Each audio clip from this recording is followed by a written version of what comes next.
రీసెంట్గానే ఢిల్లీలో with 4 మ్యాగ్నిట్యూడ్తో earthquake రావడం జరిగింది. What are the reasons for this earthquake? జనరల్గా ఎర్త్క్వేక్ అనేది ఒక షేకింగ్ మూమెంట్ అని చెప్తాం మనం. That is about when the tectonic movements అనేవి జరిగినప్పుడు ఎర్త్క్వేక్ అనేది వస్తుంది, అవునా? అయితే ఈ ఎర్త్క్వేక్లో కూడా పీ వేవ్స్ మరియు ఎస్ వేవ్స్ అని ఉంటాయి. Primary waves and secondary waves అని. జనరల్గా అయితే ఇనీషియల్గా ఎర్త్క్వేక్ వచ్చినప్పుడు ప్రైమరీ వేవ్స్ అనేవి ఒక సౌండ్తో క్రియేట్ అవుతుంటాయి. అయితే అలాగే ఈ primary waves and secondary waves ఏవైతే ఉన్నాయో వీటితో పాటుగా చూసుకుంటే ఢిల్లీ అనేది ఎస్పెషల్గా సెస్మిక్ జోన్ నంబర్ 4లో ఉంటుంది. బ్యూరో ఆఫ్ ఇండియన్ స్టాండర్డ్స్ అనేది జనరల్గా 4 జోన్స్గా డివైడ్ చేస్తుంది ఇండియాని, సెస్మిక్ జోన్స్గా. అందులో జోన్ నెంబర్ 4 ఏదైతే ఉందో ఆ జోన్ నెంబర్ 4లో ఢిల్లీ అనేది ఉంది. సో ఇది ఎక్కువగా ఎర్త్క్వేక్ సంభవించే ప్లేస్ అనమాట. 4 that is seismic zone number 4 అనేది. అండ్ అలాగే జనరల్గా మనకి ఇప్పుడు ఎర్త్క్వేక్ వచ్చినప్పుడు మెజర్ చేయడానికి మ్యాగ్నిట్యూడ్ మరియు ఇంటెన్సిటీ చూస్తారు.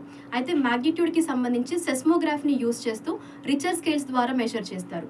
అదే ఇంటెన్సిటీ ఆఫ్ ఎర్త్క్వేక్ని అయితే మెర్సలీ స్కేల్ ద్వారా మెజర్ చేస్తారు. So this is all about the earthquake and it's measurement.